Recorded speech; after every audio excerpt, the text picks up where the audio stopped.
A reading from the Gospel of Luke. Soon afterwards, Jesus went to a town called Nain, and his disciples and a large crowd went with him. As he approached the gate of the town, a man who had died was being carried out. He was his mother's only son, and she was a widow, and with her was a large crowd from the town. When the Lord saw her, he had compassion for her and said to her, "Do not weep." Then he came forward and touched the bier, and the bearers stood still. And he said, "Young man, I say to you, rise." The dead man sat up and began to speak, and Jesus gave him to his mother. Fear seized all of them, and they glorified God, saying, "A great prophet has risen among us, and God has looked favourably on his people." This word about him spread throughout Judea and all the surrounding country. This is the first instance in the Gospel stories of Jesus raising someone from the dead. It will happen again in John's Gospel closer to the time of Jesus' own arrest when he raises Lazarus.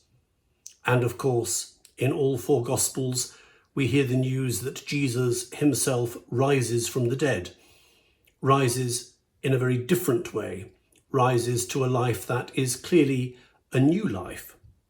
That isn't what is on offer to the young man of this story. We assume that he comes back to life, but at some point he will have died a second time and finally. But the story is not about the young man, of course, because Jesus is not overly concerned about death. St. Paul in Romans says, "Whether we live or whether we die, we are the Lord's." And in saying that, Paul absolutely echoed Jesus' own understanding of life and death. But Luke, in particular, Luke out of the four evangelists, has a great concern for social justice. And this widow has lost her only son. She has lost any possible means of economic survival.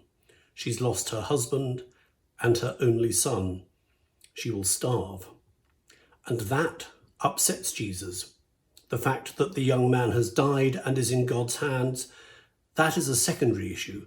But the state of his mother is something which concerns Jesus very profoundly.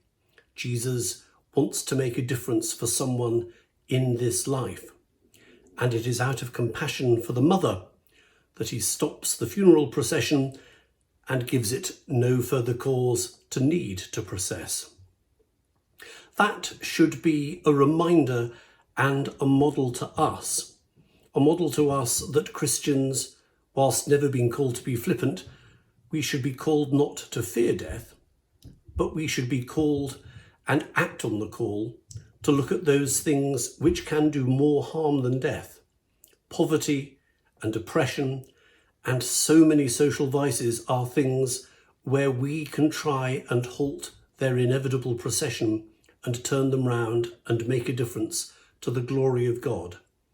That's what Jesus acted out that day in Nain, and he calls his church, his followers, to go and do likewise. Amen.